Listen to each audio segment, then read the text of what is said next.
प्रिय छात्रों, बही खाता लेखाकर्म कक्षा 12वीं के अंतर्गत हम इकाई 2 अध्याय 2 का अध्ययन कर रहे हैं। साझेदारी फर्म के लेखांकन के मूल तत्व के अंतर्गत यहाँ हम अब जानेंगे ख्याति के बारे में। गुडविल ख्याति क्या कहलाती है, या ख्याति से आशय क्या है, ख्याति के मूल्यांकन की विधियां कौन कौन सी हैं। जो विधियां हैं वो 3 प्रकार की हैं: औसत लाभ विधि, अधिलाभ विधि और पूंजीकरण विधि। ये क्या होती हैं इनको हम जानेंगे।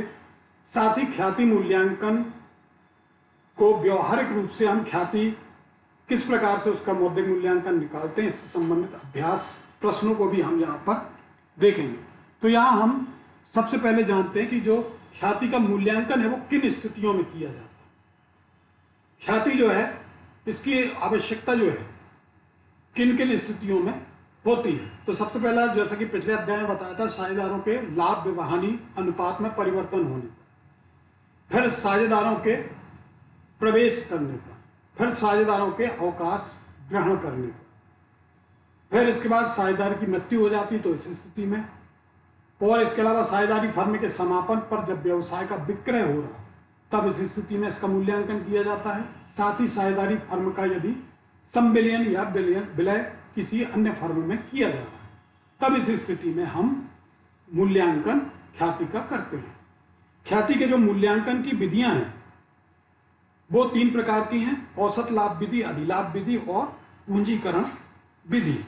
तो यहां हम अध्ययन करेंगे कि कौन कौन सी जो इसकी विधियां हैं। औसत लाभ विधि, इसके बारे में हम जानेंगे कि ये क्या है। ये सामने है ख्याति के मूल्यांकन की विधियां: औसत लाभ विधि, अधिलाभ विधि और पूंजीकरण विधि।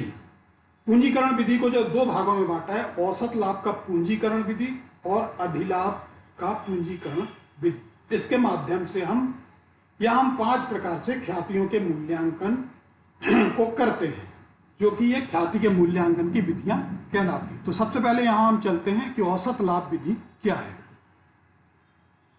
औसत लाभ विधि, इस विधि के अंतर्गत हम क्या करते हैं कि जो एक फर्म का पिछले कुछ वर्षों का लाभ है उसका हम औसत लाभ निकालते हैं। औसत लाभ क्या है? विभिन्न वर्षों के लाभ को हम आपस में जोड़ते हैं और फिर उसमें उतने वर्षों का हम भाग दे देते हैं। यहाँ देखिए आप, औसत लाभ कितने वर्षों के आधार पर निकाला जाएगा, यह साझेदारों के मध्य हुए अनुबंध पर निर्भर करता है। प्रायः इस विधि के अंतर्गत ख्याति का मूल्यांकन के लिए औसत लाभ जो है 3, 4 या 5 वर्षीय अवधि को मानकर दिया जाता है। औसत लाभ निकालने के पश्चात ख्याति की गणना करने हेतु क्रय के वर्षों, ईयर्स ऑफ परचेस का निर्धारण किया जाता है। क्रय के वर्षों का निर्धारण सामान्यतः इस अवधारणा को मानकर किया जाता है कि यदि कोई नया व्यवसाय वर्तमान में स्थापित किया जाए तो उसे विद्यमान व्यवसाय के समान आने में कितने वर्ष लगेंगे। सामान्य तौर पर यह अवधि 3 से 5 वर्ष की हो सकती है। तो ख्याति का मूल्यांकन करने की ये सबसे सरलतम विधि है और सामान्य तौर पर इसी का प्रयोग किया जाता है। अब यहाँ हम देखेंगे इस विधि में ख्याति का मूल्यांकन करने के लिए क्या करते हैं, हम निर्धारित गत वर्षों का लाभ जोड़ देते हैं। पिछले 3 वर्ष या 5 वर्ष का जो भी लाभ है उसको हम आपस में क्या करेंगे, जोड़ देंगे। यदि बीच में किसी वर्ष में कोई हानि हो गई है तो उसको हम क्या करेंगे, हानि को हम घटा देंगे। इस विधि से ख्याति की गणना के लिए जो है निम्न कदम हम अपनाते हैं। सबसे पहले क्या करते हैं, निर्धारित अवधि या वर्षों के लाभ को जोड़कर व हानि को घटाकर कुल लाभ की हम गणना करते हैं।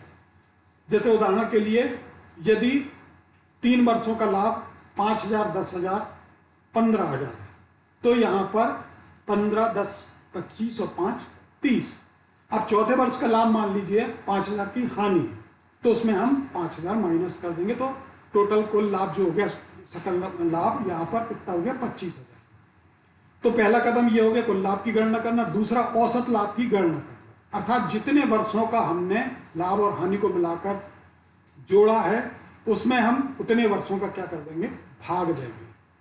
तो भाग देने के पश्चात जो अमाउंट आएगा, तीसरी स्थिति में औसत लाभ को निर्धारित वर्ष अर्थात दुगने या तिगने दिया जैसा हो उस आधार पर गुणा करके हम ख्याति की गणना कर लेते हैं।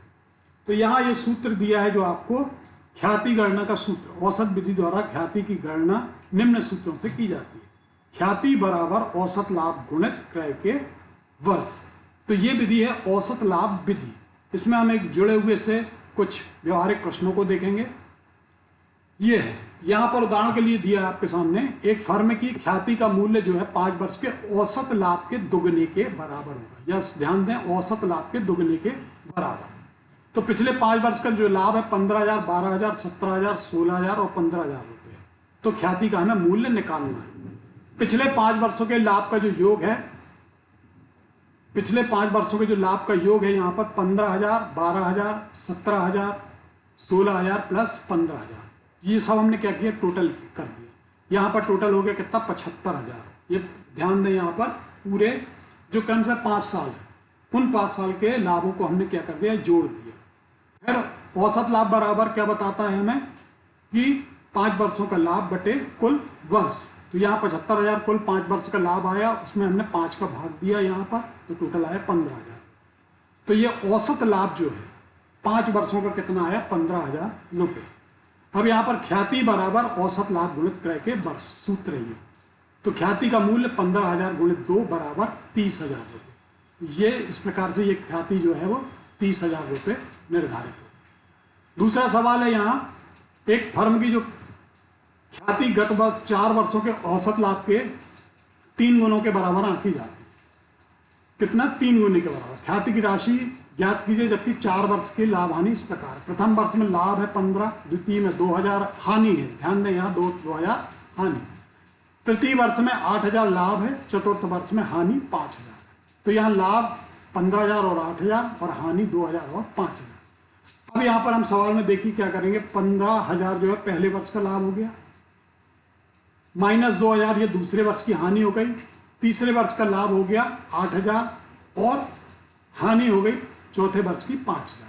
तो यहाँ पर हमने देखा 15,000 प्लस 8,000 जो है कितना हो गया, 23,000। इस 23 में से हमने 5 और 2 7,000 माइनस कर दिए, तो ये बचा कितना, 16,000। ठीक, यहाँ जो लाभ हुआ उस लाभ को हमने जोड़ दिया और जो हानि हुई उस हानि को जोड़कर उस लाभ में से घटा दिया, तो 16,000। तो औसत लाभ बराबर 4 वर्षों का है, 16,000 बटे 4 बराबर 4,000 रुपये। तो ख्याति बराबर औसत लाभ गुणित क्रय के वर्ष, अर्थात 4,000 गुणित 3 बराबर 12,000। तो ये 12,000 रुपये जो है औसत लाभ विधि के अनुसार जो है ख्याति की राशि है। अब यहाँ पर हम दूसरी विधि देखेंगे, अधिलाभ विधि। अधिलाभ विधि क्या कहलाती है, इस विधि के अंतर्गत ख्याति की गणना उस अतिरेक लाभ पर की जाती है जो एक व्यवसाय सामान्य परिस्थिति में सामान्य लाभ के ऊपर अर्जित करता है। हर व्यवसाय में व्यवसायी जो पूंजी लगाता है तो उस पर एक निश्चित दर से एक लाभ का प्रत्याय दर वो तय करके लगता है, वही कहलाता है सामान्य। यहाँ पर जो है वो कहलाता है सामान्य लाभ। अब यहाँ पर जो उसको प्रॉपर लाभ होता है उसमें से उसको हम माइनस करते हैं तो वो कहलाता है अधिलाभ। तो प्रत्येक व्यवसाय में लाभ की एक प्रचलित दर होती है जिसके द्वारा व्यवसाय का सामान्य लाभ ज्ञात किया जाता है। तो इसके लिए सूत्र है अधिलाभ बराबर औसत लाभ माइनस सामान्य लाभ। औसत लाभ क्या है, जो पिछले 4-5 वर्षों का जो लाभ का औसत है, और सामान्य लाभ क्या है, जो पूंजी लगाई है उस पर जो सामान्य लाभ की प्रत्याय दर है वो सामान्य लाभ। हम इसमें क्या करते हैं, सबसे पहले व्यापार में सामान्य लाभ की गणना करते हैं। सामान्य लाभ विनियोजित पूंजी पर निर्धारित लाभ की दर से निकाला जाता है। सामान्य लाभ जो है विनियोजित पूंजी पर निर्धारित लाभ की दर से निकाला जाता है। दूसरा है औसत लाभ की गणना कीजिए। अब यहाँ पर हम औसत लाभ की गणना करेंगे। तो पूर्व में हम औसत लाभ की गणना देख ही चुके हैं, किस प्रकार से औसत लाभ निकालते हैं। फिर इसके बाद हम अधिलाभ की गणना करेंगे। अधिलाभ के लिए ये सूत्र दिया आपको, अधिलाभ बराबर औसत लाभ माइनस सामान्य लाभ, औसत लाभ माइनस सामान्य लाभ। तो इससे हम क्या निकालेंगे, अधिलाभ। फिर औसत लाभ का सामान्य लाभ पर जो आधिक्य है वो क्या है, अधिलाभ है। अब इसमें हम ख्याति की गणना करेंगे। अधिलाभ को दिए वर्षों के क्रय से हम क्या करेंगे, गुणा कर देंगे। तो ये आ जाएगा अधिलाभ विधि के आधार पर ख्याति की गणना। अब इससे जुड़े हुए हम यहाँ पर प्रश्न देखेंगे। उदाहरण एक दिया है, एक फर्म की विनियोजित पूंजी अर्थात जो फर्म में उसने पूंजी लगाई है वो कितनी है, 4 लाख रुपए। और उसने ये अंदाज लगाया है कि जो 4 लाख रुपए की उसने पूंजी लगाई है उस पर वो 12% की दर से सामान्य तौर पर लाभ प्राप्त कर सकता है। अब दिया है विगत 4 वर्षों का वास्तविक औसत लाभ 52,000 रुपये है। यहां दिया हुआ ऑलरेडी औसत लाभ 52,000 रुपये। इस समझौते के अनुसार ख्याति का मूल्यांकन अधिलाभ के 2 वर्ष के क्रय पर किया जाता है। ख्याति का मूल्य ज्ञात कीजिए। ठीक है, तो यहां देखिए व्यापार का सामान्य लाभ, यहां जो हमारी विनियोजित पूंजी थी 4 लाख, उस पर जो ब्याज की दर है, मतलब इस दर से लाभ हमें प्राप्त होना चाहिए 12% की दर से। तो 4 लाख गुणित 12/100, मतलब ये सामान्य लाभ हमारा आ गया 48,000 रुपये। अब वास्तव में औसत लाभ कितना है, 52,000 रुपये है। तो यहाँ सूत्र जो हमारा है, अधिलाभ बराबर औसत लाभ माइनस सामान्य लाभ। तो इसमें हमने माइनस किया 52,000 माइनस 48,000। औसत लाभ दिया है सवाल में 52,000 और अभी हमने निकाला यहाँ सामान्य लाभ 48,000, तो बराबर 4,000। तो यहाँ ख्याति बराबर अधिलाभ गुणित क्रय के वर्ष, जो 4,000 हमारा अधिलाभ आया उसमें हमने 2 का गुणा किया, 2 वर्ष के बराबर है, तो ये 8,000 रुपये ख्याति हमें यहाँ प्राप्त हो गई। ये हो गया अधिलाभ विधि द्वारा ख्याति की गणना। एक और सवाल यहाँ हम देखेंगे, यदि इसी विधि से एक फर्म की पूंजी 80,000 रुपये है, औसत लाभ 9,000 है, ऐसे व्यापार पर 7.5% 7/1/2% आय अपेक्षित है। यदि ख्याति का मूल्य पिछले 5 वर्ष के औसत अधिलाभ के 3 वर्ष के क्रय के बराबर है तो ख्याति का मूल्य बताइए। यहाँ वही प्रक्रिया हमने अपनाई। सामान्य लाभ निकालने के लिए 80,000 गुणित 7/1/2%, ये परसेंटेज निकाला, इसका 6,000 रुपये हमारा क्या आया, सामान्य लाभ।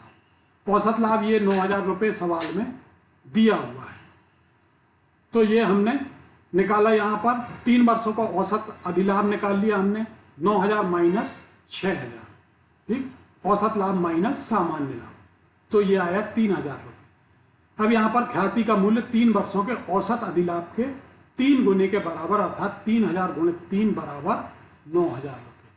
तो ये अधिलाभ विधि के द्वारा ख्याति की गणना है। इसके बाद अब तीसरी और अंतिम जो विधि है वो कहलाती है पूंजीकरण विधि। इसमें हम क्या करते हैं, इस विधि के अनुसार बचाई गई पूंजी ही क्या है, ख्याति है। प्रत्येक फर्म अपने व्यवसाय में कुछ पूंजी विनियोग करके व्यवसाय को चलाता है और पूंजी का उचित प्रयोग करके लाभ अर्जित करता है। यदि फर्म के मुकाबले कम पूंजी लगाकर अधिक लाभ कमाती है तो यहाँ उतनी पूंजी की बचत उसकी ख्याति मानी जाती है।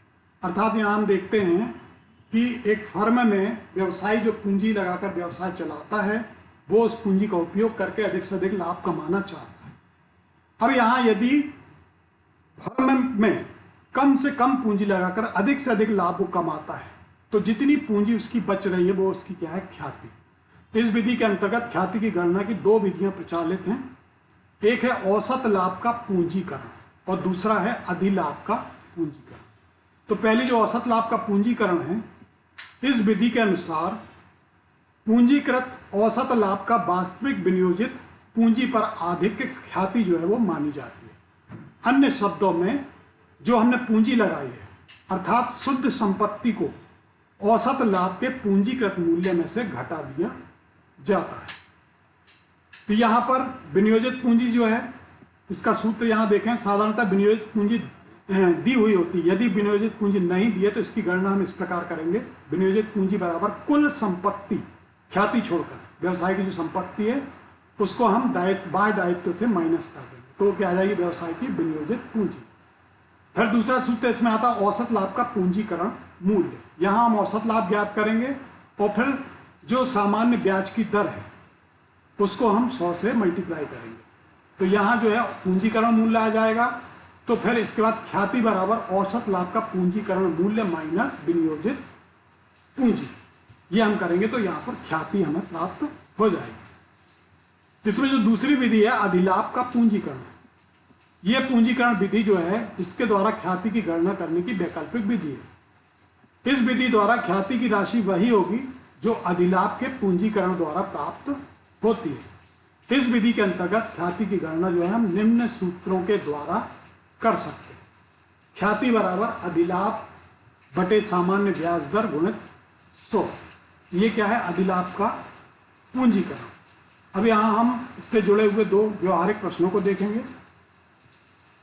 यहां पर एक फर्म का जो है औसत लाभ 40,000 रुपये, फर्म की कुल संपत्तियां 6 लाख और चालू दायित्व 2,80,000। अपेक्षित आय दर कितनी है? 10%। निम्न के पूंजीकरण विधि द्वारा ख्याति की गणना कीजिए। नंबर 1 औसत लाभ द्वारा, दूसरा अधिलाभ द्वारा। तो सबसे पहले हम यहाँ पर औसत लाभ विधि के द्वारा देखते हैं। तो औसत लाभ विधि के द्वारा जब हम देखते हैं तो सबसे पहले हमें क्या निकालना है? विनियोजित पूंजी। अब चूंकि सवाल में यहाँ विनियोजित पूंजी नहीं दी, तो यहाँ जो सूत्र था हमारा विनियोजित पूंजी बराबर कुल संपत्ति माइनस चालू दायित्व। तो कुल संपत्ति ये 6,000 दी है, कुल दायित्व 2,80,000 दी है।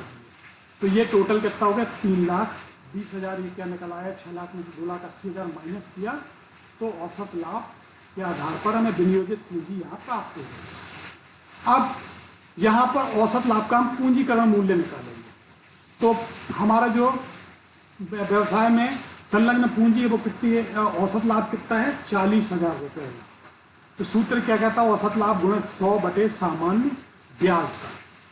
तो यहाँ पर 40,000 औसत लाभ गुणित 100 बटे सामान्य ब्याज दर, 40,000 गुणित 100 बटे 10 बराबर ये कितना आ गया? 4 लाख। ये 4 लाख क्या आया?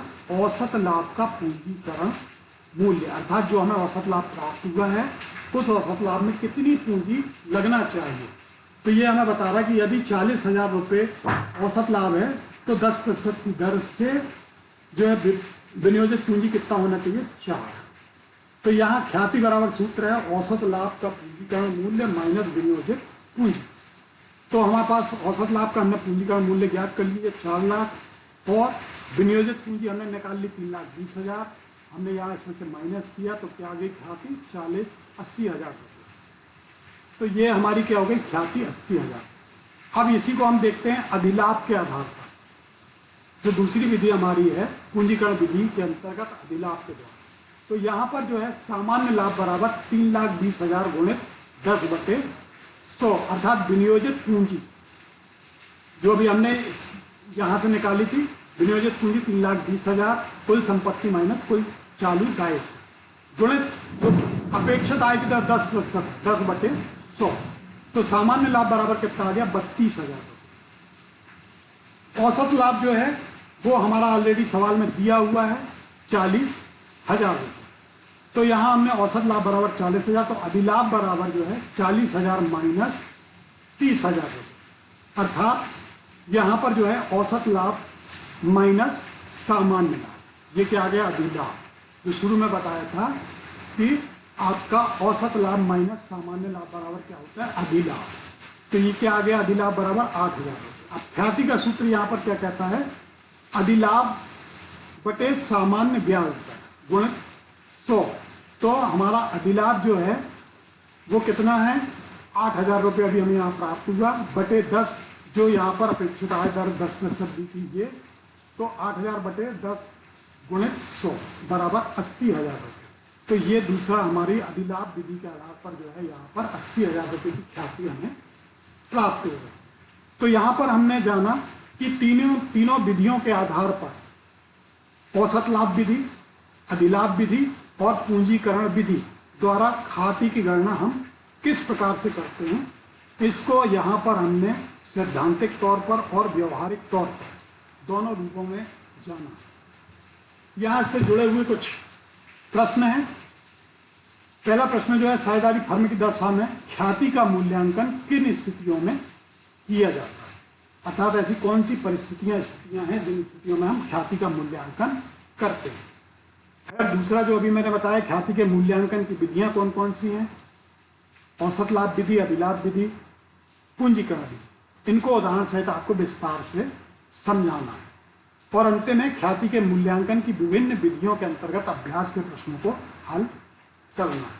ख्याति का मूल्यांकन जो हम व्यवहारिक तौर पर देखेंगे उनको आप विभिन्न विधियों के अंतर्गत अभ्यास के तौर पर आप उन्हें हल आपको करना है।